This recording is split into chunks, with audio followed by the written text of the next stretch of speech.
Ladies and gentlemen, welcome to this Fleet Europe webinar. My name is Steven Schroefs. I'm Chief Editor of Fleet Europe. Fleet Europe is the specialized media platform for international car fleet leaders. I have the honor to welcome you to this Fleet Europe webinar organized in association with GE Capital. GE Capital is one of the leading international car leasing and fleet management specialists, and we are very pleased with their support and their willingness to share expertise. As you know, Fleet Europe brings information and shares knowledge about international car fleet management, and we do that through different channels like magazines, online activities and newsletters. With this webinar, we dive into a fleet management topic in a less consuming but more efficient, informal and interactive way.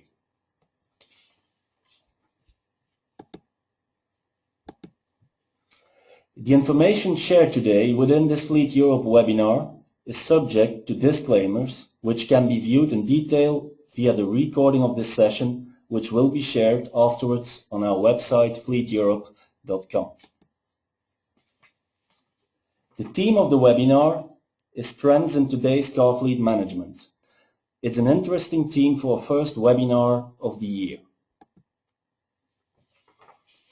In order to optimize your fleet management best practices and your car policy strategy, it is recommended to benchmark your strategy from time to time, and this by having a look at some key principles of your profession, before diving further into the deep blue ocean of car fleet management.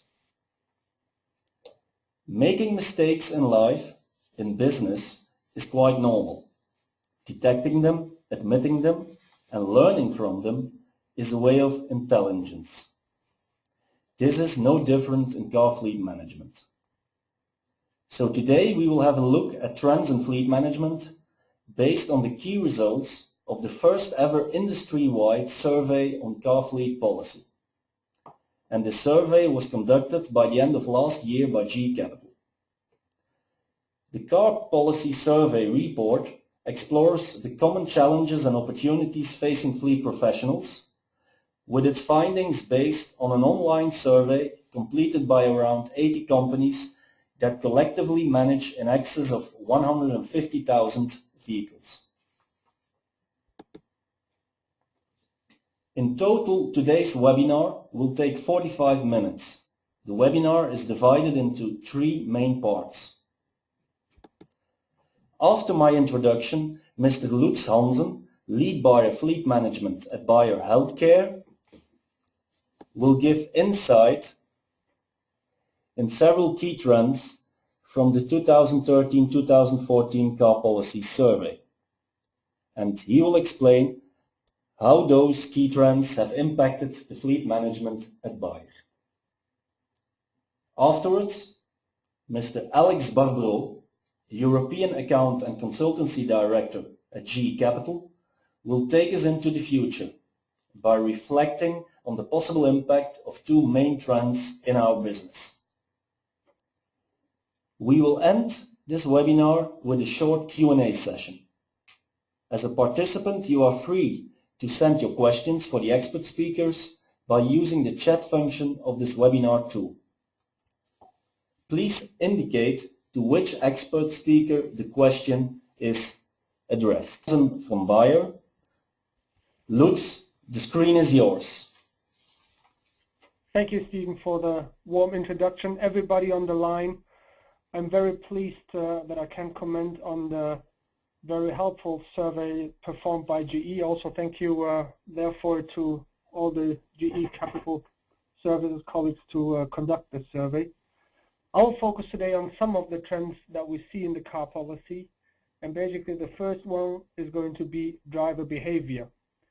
Major question is, why are we looking on driver behavior? Because it has a direct impact on our damage costs and our claim costs. It has an impact on the safety of our employees that we want to safeguard. And furthermore, the driver behavior has a direct impact on the end of the contract costs, like the used mileage that they drive day over day, year over year, until the end of the contract. What do we do to influence the driver behavior, basically, yes, at the first we try to implement the right equipment towards the cars, but the right assistance packages like park distance control or the assistance systems like lane assist or comparable solutions. Once we have the right solutions in place and the right equipment in place, we accomplish that as well with training programs around the globe to ensure that the driver get the right awareness in order to let them know what their behavior might cause and what the effects concerning the costs are. And the good thing about having safety trainings and awareness programs in place, it becomes a real sustainable program. Because yes, the trainings are going to cost us money, but on the other side, we are going to have a more sustainable approach because we are going to save, hopefully, more money on the road by causing less accidents. But more, this is also good for our corporate social responsibility to safeguard our employees from any damage.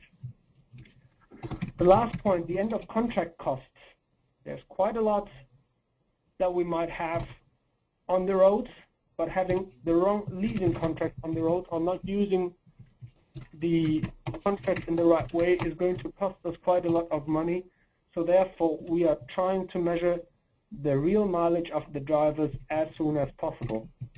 And in addition, last but not least, what the survey showed to us as well is yes, fuel cost has a major impact on our costs.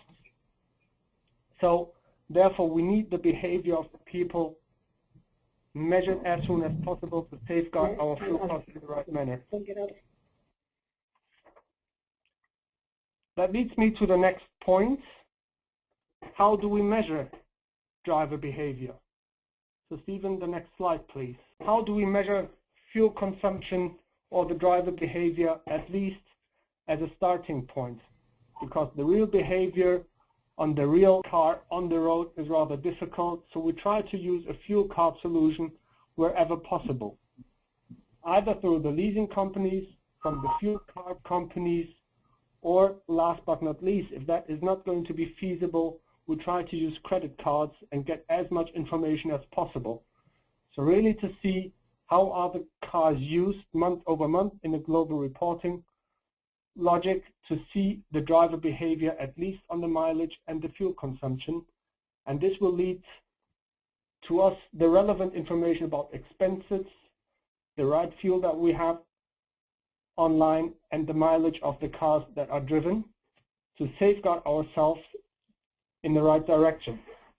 Because what we want to safeguard is the reduction of the fuel consumption, to have information on hand that we can safeguard contract adjustments over the lifetime so that we spend out the right amount of money to the cars that we need. And last but not least, it also gives us a very good hint towards the direction if we can avoid vehicles on the road and look for new alternatives like shared fleets, or even try to share our own fleet with our employees. And that leads me to the next question. Are we doing that only locally, regionally, or globally? That approach truly is globally, and also the data reporting is coming all around the globe for more than 27,000 vehicles in each and every corner of the globe. As we are reviewing all the information either about driver behavior or our fleet, that leads to new approaches that we can take up from local level to a regional level, and even can try to implement that globally. Depending on the maturity of the various fleet countries, we try to hand over a solution from a very mature market to a less mature market, even into development countries, to get the best solution in place. One of the examples that we are implementing at the moment, we started locally with a mobility solution program that is a car sharing solution in Germany, and we are transferring that at the moment towards the regional level, and even then later towards a global level, to really safeguard that we get the right spend in the area of mobility. Looking into the next point of what can we expect from a global approach, the biggest thing that we have to look on in our fleet, as it's a leased fleet, is the funding method, which is leading to at least 50% of our entire costs. And acting globally leads us in the direction of discussions about what is the right method of funding. So therefore, in general, we go for full service leasing wherever the market situation is mature enough and allows us to do the right things. But in a full service environment, we try to look in what are the right interest levels, what are the right residual values, are they comparable, are the cars comparable, and are the cars even comparable? And once we are down the path into the details on the funding methods, we look deeply in the area, can we fund them on our own? Is leasing less expensive? And if we fund them on our own, can we find somebody to give us a residual value guarantee? Residual value on that global approach is even getting more and more interesting, as residual values across the countries, even in the region of Europe, are very different country by country. So at the moment, we are even reviewing the alternative of buying the cars in the most valuable country, where the net purchase price compared to the residual value leads to the lowest depreciation rate, which country by country would lead to significant savings. Whenever we have these solutions in place, it gives us the opportunity even to rethink a combination of buying and leasing, because lucky enough, we are cash rich, we might buy and try to find the right service with a leasing company to get in place the best alternative country by country in a regional approach. And whenever we look on that, even unbundling of the one or the other service might be reasonable, which might lead to a more complex scenario, but basically at least gives good hints to rethink our setup. The second biggest alternative that we look on is CO2 emissions. CO2 emissions in our fleet represents 25 to 30% of our fleet costs. And as many of you might be aware, Bayer was running a bioclimate program in the years 2008 to 2012, and our fleet program called EcoFleet was part of it and led to more than 25% CO2 reductions over the lifetime, which led to a multi-million euro saving year over year. So just to be precise, being green is sustainable because it also leads in a very efficient way to cost reductions. As we had very good results on this, we have set up a prolongation of that program towards the future, looking already into the year 2020. Our clear target is for all new cars coming on the road in 2020, the average CO2 emission shall not be higher than 110 grams per kilometer, which leads again to another 25% reduction of our CO2 emission.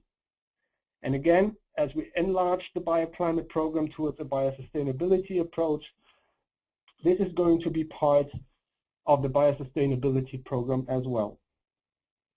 And why do we do that? As already said, it leads to savings. On the one hand side, reduce fuel consumption, you even get better residual values for your vehicles.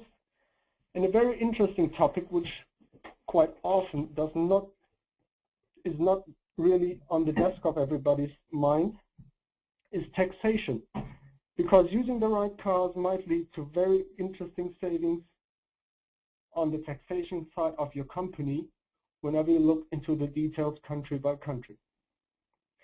And furthermore, we even use our efforts that we measure in the area of CO2 emissions as well in the direction of the carbon disclosure paper of our company. And we even achieved it that CO2 emissions are now part of our annual report, which is called the Combined and Integrated Annual Report of the Bayer company. Looking further in the next topic that has been indicated by the GE survey is about total cost of ownership or fixed budgets. Whenever we talk about a budget for a vehicle, it should always be based on TCO. So what is really embedded in a TCO? It's not just the finance, it's not just the purchase price, it's all the services, taxations and fees you might pay for a car in a certain country. And don't forget the fuel. It has a massive impact about your choice and later on your life cycle costs. A new topic that we have identified, and the survey gives us a good indication in that direction, is really about the life cycle cost and the accident cost of a car. Depending on the car manufacturer and the choice of car you make, you might see very differing costs if you have a damage, which might, depending on your damage ratio, have a major impact about your selection. Looking further about pricing over the lifetime of a car, how often should you review your car policy based on a selection list, or how often should you review your budget?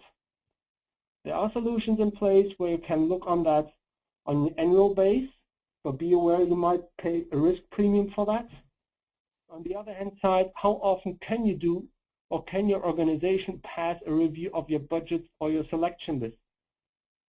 Depending on the cycle of the residual value changes, that might be every 3 months, every 6 months, but try to find a good balance between the complexity of your program and the risk premium you might get if you take a cost which is safeguarded for a very long time period. Whenever you have a user-chooser fleet in place, you have to ensure that you have a combination of both the TCO and the budgets very regularly. And if you're lucky and you only have a selection list in place, the selection of the cars should be made purely on TCO, including the life cycle costs. Whenever it is possible for you, even in the countries on local level, try to get as well the motivational factor of a car into consideration so that you get a good choice that is balancing environment, costs, and perception of the car into one target. And now looking on the recap. As you have seen, there are many topics that have to be taken into consideration whenever you talk about fleets. If you want to focus on the right strategic elements, keep in mind to involve third party for the operational management, because thereby you can concentrate yourself on the major topics and get good help from outside to take away that administrational cost and effort in your organization.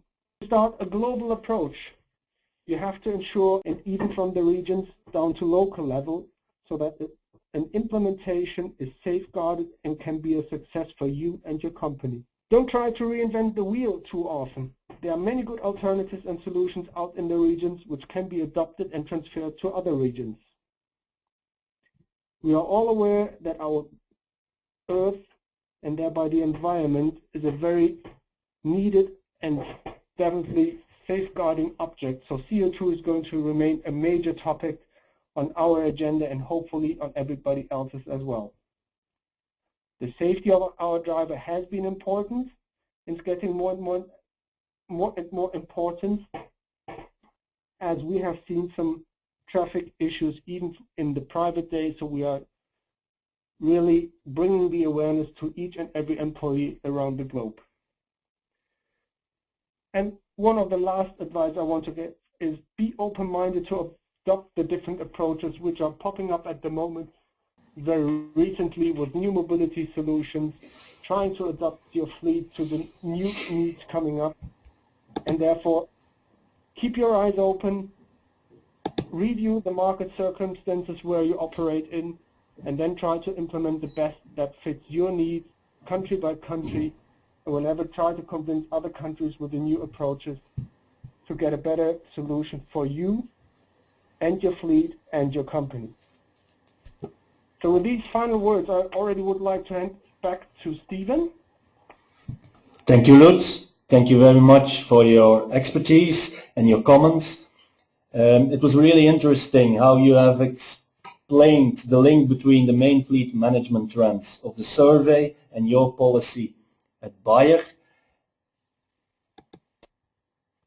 And now I want to give the webinar floor to Mr. Alex Barbero. He is going to take us forward and look at some of the main trends that we have seen already during the discussion and this webinar, and he will reflect on that with the expertise of GE Capital. Alex, the floor is yours. Thank you very much, Stephen, and thank you, Lutz, for those insights. Very useful. Yeah, look, we just wanted to focus on two points. The first one being this trend that we've seen on the global fleet management. We've seen like 54% of the fleet managers are looking to optimize their fleet from a global perspective, and we think, and I will be willing to bet that when we'll see our next survey, that number will be most probably higher than that. And so we believe that it's a macro trend. It's something that will last. And I must admit that when we look at GE Capital Fleet, we feel good about it. We indeed do have operations in Europe, but as well operations in North America, Mexico, and some operations as well in APAC, Australia, Japan. So we truly are a global leasing player, and we believe we've got something to play in that space in the global fleet management. What we believe, what we see happening in the global space is what we've seen in the European space, I would say 8 or 10 years ago, when we saw those European fleet managers moving from big country focus to European focus, and what we had to develop as an industry, and certainly GE did, is put in place, I would say, two key offerings in the marketplace. One is global reporting capabilities with third-party information upload capabilities. And so to be able to provide a tool to those global fleet managers that will give them the ability to get most of their fleet information into only just one place, and we're investing as we speak into such development and such tools with the aim to come to the market with something quite new in that space by the end of 2014.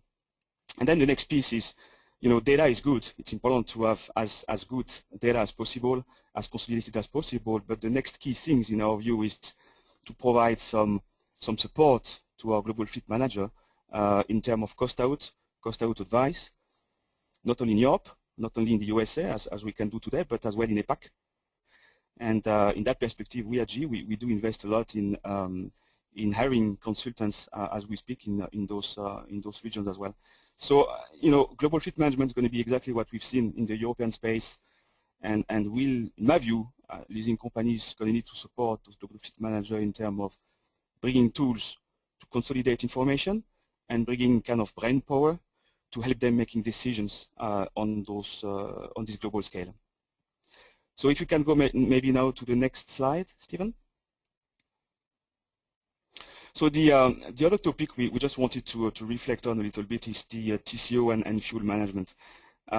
So that for us is not a new trend. I mean, in all fairness, if we look at the extensive production of consultancy work that we've done over the last 5 to 6 years, I would say like 25 to 30% of our studies are or were already related to TCO optimizations and fuel consumption reduction, mostly through CO2 capping, car policy, advising our customers to source the best assets and the greenest assets out there. And I think Lutz mentioned that 110 grams by 2020 is doable. We believe it's absolutely doable, maybe potentially more than that even. So that has been done over the last 5 years, but what we believe is that certainly it will remain a key focus in the next years. I mean, if we look at fuel cost has moved from 20% of a TCO only 3 or 4 years ago. It's now coming, close to 30% in some countries, even more in some areas of the globe.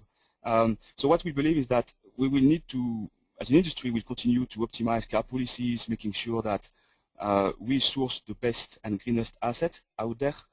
But the next step that I think we need to take as an industry is to look at influencing driver behavior, because we believe here there is still a very large untapped opportunity in terms of extra cost out but as well in terms of more safety and less damages to the asset. And to that, what we are seeing is we see investment in telematics, we see investment in web-based technology to provide value-add training to the drivers, and certainly as a company, GE, we do as well invest in that field. But as an industry, we believe that this is certainly the next key area where we're going to need to focus on, invest time, money, and resources, and as a team, as an industry, try to come with solutions that will bring cost down further, but as well improve safety to our drivers. So those are the kind of the two key themes we just wanted to reflect on, Stephen. So having said that, I'll give back the floor to you, or the speakers to you. Thank you very much, Alex. Thank you for your insights. I'm quite sure that the participants in this webinar room have already learned a lot, but perhaps they have still some more questions. So let's move on to the last part of this webinar, the Q&A session. And all participants can still send their questions through the chat function that you see on your webinar tool. And as the moderator, I will make the selection of questions, but I'm sure that Lutz and Alex are also open afterwards, and when you meet them afterwards, to discuss further elements and issues on one-to-one with you after this webinar. So if you have questions, please send them, because then we can ask them. I have a first question. It's a question for Lutz Hansen. Lutz, one of the key trends that you mentioned and discussed is around the use of fuel cards. You mentioned that fuel cards are really good to optimize the transparency, but can you explain a little bit more how we can create real transparency if there is not yet such a thing as a global fuel card? Can you a little bit elaborate on this? A very valid question, and I'll comment what we are doing. So we have created a global reporting tool coming from an external source, which is even a fleet expert as well. So we are collecting from all the countries the information either directly from the leasing companies, where we have the fuel cards coming through the leasing companies, or we get the data from the fuel card providers directly into the tool. And last but not least, if we do not have anything in place, we try to use credit card information from our travel expense tool to create the highest visibility on the cost on fuel, or even further and better, when we're using fuel cards or the right credit card, we also get information about mileages. As we are consolidating all that into one single tool only, it is rather easy for us to even perform for the country certain consultancy works, as Alexander also mentioned what GE is doing, to really do good and proper desktop researches into the countries. And even though we might have the one or the other country where we have missing data, the global information about all the other cars gives us a very good indication to make the one or the other assumption that might be in place to ask the right question towards the countries and thereby optimize our fleet. Okay. Alex, do you have perhaps a little comment on that? On the fuel card? Yes, exactly. Look, our view is that the fuel, the fuel card market, our view is that it's a fragmented market, and I mean, we are not seeing like a key emerging players that might have some global coverage. So my view is that will remain for the foreseeable future with different fuel suppliers. We need to make sure as a leasing provider we can accommodate as many of those fuel providers for our customers. But our view is that we need to make sure we've got the right reporting system with third-party upload capabilities that will give the opportunity to our customers to upload those different fuel supplier data, and with the key fields, obviously, and then indeed make some analysis and cost out advice based on that. But we are not seeing a a key global fuel provider, at least now emerging out there. Okay. Lutz, another question for you. Your last recap element focuses on reviewing the market circumstances and the importance of that. Is there for you any ideal time frame?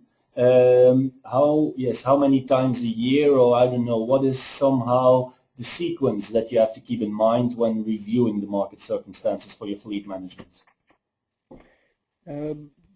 Well, that's one question with quite a lot of different answers. So the first one is going to be market circumstances regarding pricing. My suggestion in that case would be do it half yearly in order to safeguard where residual values are moving to and what are the changes on discounts in the various markets. Looking in market circumstances a bit in a broader way, like what is happening in the area of fleet management as such, that's a very regular approach. As I said in the recap, just the point above, which is more about be open-minded to safeguard that you can catch up new market alternatives as quickly as possible. And in the one or the other case, you might be in favor to be an early adopter, because new solutions might bring you very quickly in easy to implement savings opportunities, like for example the topic that I touched about car sharing, where you might reduce your fleet with having less cars on the road. And even further, if you look in the direction of taxi services or limousine services that the one or the other might use towards airports, that solution is a tremendous cost-saving opportunity, which leads in the area of taxi to about 40 to 50%, and it's really easy to implement. So therefore, this is really a day-to-day work where you have to be open-minded, listen to your suppliers, and implement what they can offer if it fits to your needs. Okay.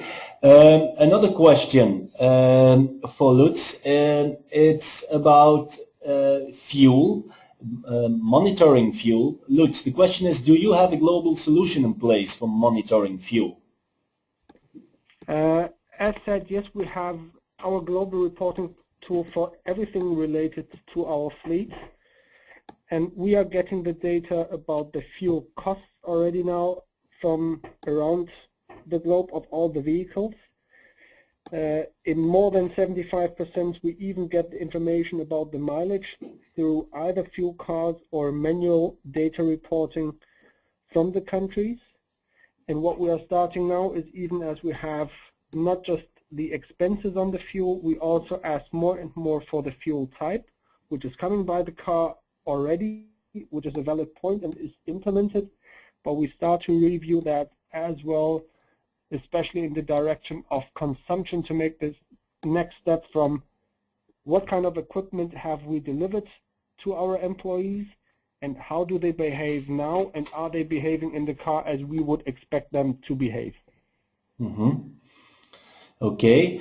A question for both of you, but I will start with Alex. It's a question related to accountancy, and then more specifically everything that has to do with the possible changes that might come in terms of IFRS. Alex, the question is, in what way do you think that the introduction of new IFRS can change our car fleet management situation for multinational companies? Look, I mean, first of all, we still need to see if it's going to be really implemented. This story of changing the accounting for leasing is going on for a while, and so we still need to see if it's going to be implemented indeed. Our view is that at least when we talk to our customers or prospects, let's say the balance sheet treatment of operating lease is not the key reasons why firms do select operating lease and do decide to work with leasing companies. I think there are many other benefits to full operating lease than just accounting or balance sheet optimization, like clear budget, monthly budget, the risk being on us, and those kind of key elements. So we at GE, I mean, we are looking at it. We've got a huge number of people working on the topic across the different poles across the globe. But as of now, and again, based on the feedback and the discussions we've got with our own customers, we do not foresee landslide or massive changes towards our industry coming from those potential changes. Okay. Lutz, also you as a customer, in what way do you think that perhaps new rules in terms of accountancy and IFRS can change the way that you at Bayer look at your fleet management relationships? Well, thank you, Stephen, for giving me as well the nice question with quite a lot of answers onto one question. So first of all, we have reviewed that finance-wise on our balance sheet, yes, and if we would have to bring that finally, and I think Alexander brought that to the point, so we have to see if it comes into place. If it would come to force that we have to bring it on our balance sheet, tax-wise, that might eventually even have a benefit for us, so we are not afraid if it comes into force. The issue, if it comes into force, is quite a lot of administration, because you have to review year over year, each and every year, all your contracts that you have in place, and define more or less quite a lot of different issues on your finance costs, the remaining interest and all that stuff, which would even lead, in my opinion, to a direction to safeguard the relation between the leasing companies and the leasing customers. And whenever it might not have a tax benefit to go on operational leasing, as I said before, that might be one of the indicators that we go more and more in the direction of combined solutions of buying and leasing, because I don't think that anybody will make the move towards buying with the intention to buy in all the administrative workload on having maintenance, tires exchanged, managed internally. So eventually that might skip more in the combination of buying with a full service leasing package for all the services. But overall, we don't see any major risk with that unless we talk about the administrative workload that might occur. Okay.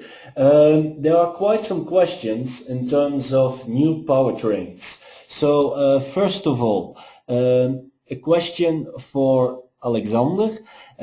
Alex, the question is, how important do you think that the segment of hybrid cars and EVs will become as a percentage of your fleet in Western Europe between now and, let's say, 2015, 2020? Do you have an idea on that? How is that moving within the fleet of G Capital? Yeah, actually we do have it. I mean, today it's still marginal. I think we are below the 5% when we look at our building fleet with hybrid. Toyota Prius being the biggest one out there. But we definitely see. I mean, obviously the OEMs are coming out with more and more hybrid in the market. The Germans are now coming with hybrid. So we're going to see more and more requests from the drivers and from the fleet manager for those assets. And I mean, the question is good because we are about to release a white paper we just did with our consultancy divisions, looking at the TCO of hybrid versus the classic cars across the Western European countries. And we see now that in some countries, like it would be no surprise for most of you, like the Netherlands or Belgium or even Sweden, we see now hybrid becoming a better value proposition from a TCO perspective than classic cars. So we've got less than 5% today. So 2015, 2020 is going to be much higher than that. I mean, will that be 10%? Will that be 25%? I cannot answer, but certainly an area to continue to focus on. And I'm sure most of the people on the audience will have the opportunity to get a white paper on the TCO hybrid versus non-hybrid. Okay. Lutz, I know that you already have tested and integrated some alternative powertrains in your fleet. Can you share a little bit how do you see the future of those types of powertrains in your fleet in the future? Is there, for example, do you see, for example, that there is more success in terms of hybrids? Are you going towards CNG or electric vehicles?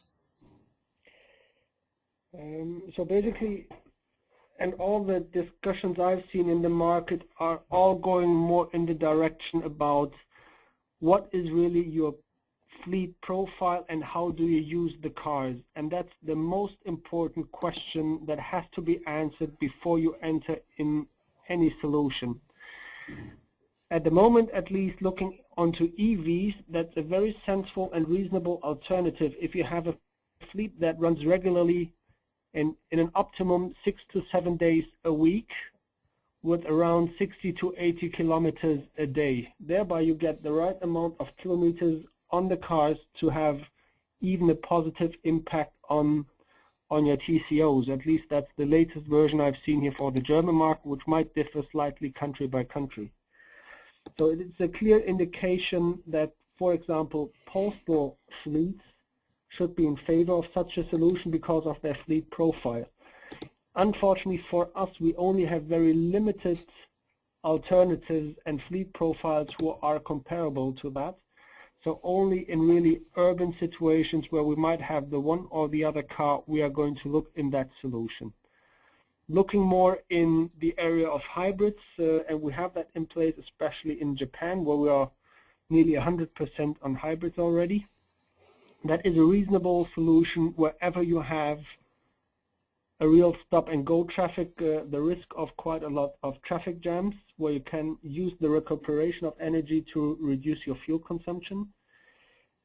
On the opposite side and the flip side, wherever you have a very long distance and quite a lot of highway traffic, hybrids might even be in reality counterproductive because they are carrying around more weight, and it might be good to have lower CO2 emissions from these cars in the beginning, and it seems to be a greener car, but in reality they might consume even more on the highway traffic than you have in the test cycle where usually the CO2 emission is kept.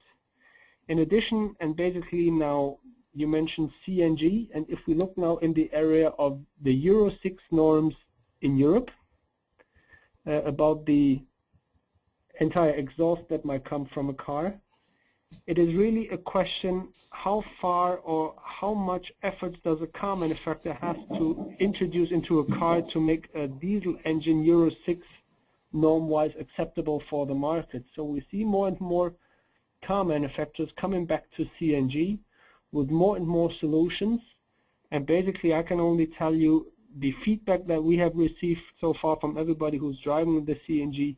You get lower CO2 emissions by a better performance of the cars, and the people are rather happy driving around with CNG. And I personally strongly believe that this is the right approach, especially with the dual fuel solutions, where you have a good fuel or a remaining fuel tank and a gas tank together, and you even get a range for the cars which is nearly at 1,200 kilometers. So the risk of running out of fuel is nearly not given, so it's a good solution to go in that direction whenever you talk about long-range distances. Okay. Going from alternative powertrains a little bit further to alternative mobility, a question to Alexander first. How many percentage of fleet managers do you think or do you see within your client portfolio that offer already today alternative mobility solutions as part of the complete, let's say, car fleet package? Well, in all fairness on that one, we if I look at our pan-European customer portfolio, those 100 customers out there, as I would say almost known. We looked at it and the mobility solutions. We looked at it quite deep 2 years ago. We did an extensive market research, desk research, and we presented the outcome to our CAP customers. And the answers were from no thank you to yes maybe, but in 5 years time. So at least we at GE, and maybe we're wrong, but we do not see that as a key macro trend, at least not as clear as the global fleet management trend or the alternative power trends, for example. So, and when we look at our customer portfolio, it's very minimal. Okay. Lutz, I think that also you in your presentation, you mentioned somewhere mobility or something like that. Do you already have, let's say, a real mobility policy in place, looking further than just a company car, and how do you see that? We just started with that about 2 months ago, especially here in Germany, and as mentioned, we are transferring that approach at the moment across Europe wherever it is already feasible. But we didn't launch it directly as a full alternative. We are implementing that at the moment as a benefit as such for our employees to have access to mobility solutions even for their private life. The outcome of that is we have seen with the service provider that we use here in Germany 850 registrations within only 4 weeks. The supplier itself was a bit afraid about if our tiny little satellite that we have here as part of the Cologne city would be really used as a parking spot. And interesting wise, the acceptance of that mobility solution is tremendous and is helping us especially in the area of getting our employees on a business trip towards the airports and back, and also offering the colleagues who are coming from abroad as well a good mobility solution as long as they are either in Cologne or Düsseldorf. And a very interesting feedback about the using profile. It's not just our employees who are using that, even our suppliers and especially consultancy companies are welcoming that initiative from our side so that they can change as well towards these mobility solutions and getting their employees as well to our side in order to minimize their mobility costs as well. So yes, it works. It's getting more and more. And as I already said in the one or the other speech as well, for Fleet Europe, Generation Y is ready to go in that direction and asking more for the right communication devices instead of the right car. Okay, last question, because I see that we are running out of time. We have received quite a lot of questions. I'm sure that also in the article afterwards that we are going to edit, we will come back on some of those questions and the answers to those questions. But the last question that I have is a little bit related to fuel and powertrains, topics that we started with.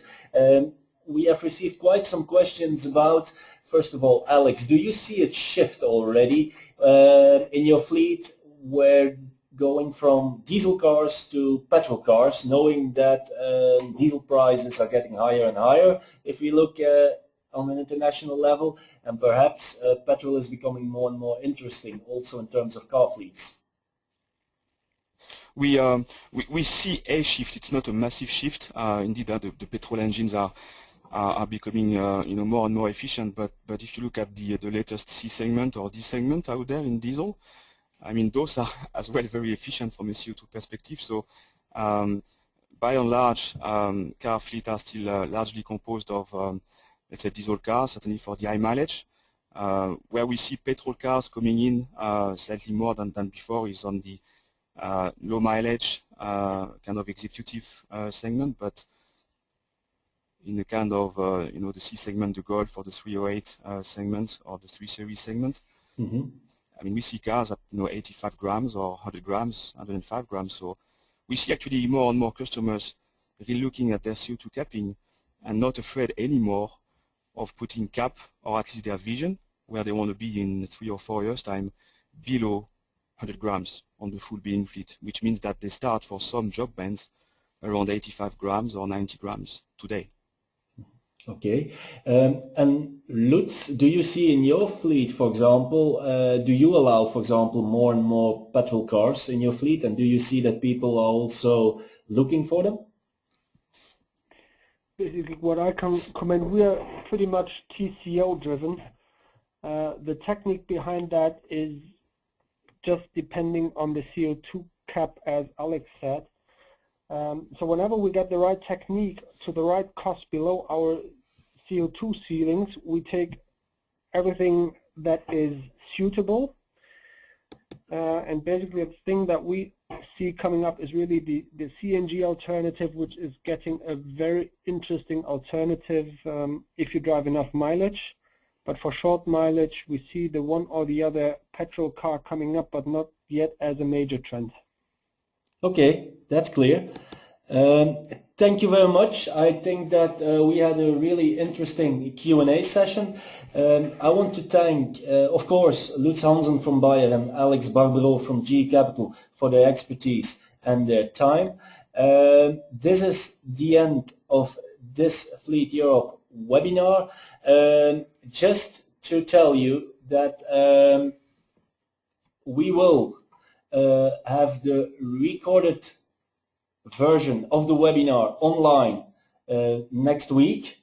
You can also still download the research of GE Capital on their webpage and also on fleeteurope.com, where you can find all the main trends of the Car Policy Survey 2013-2014. And after this webinar, you will receive a thank you email with a little satisfaction survey so that we can evaluate this webinar and see how we can improve it in the future. We really value your feedback, so it would be interesting if you can complete that little satisfaction survey. I want to thank you all for your time, and I hope to see you and meet you at the next Fleet Europe webinar. Thank you very much.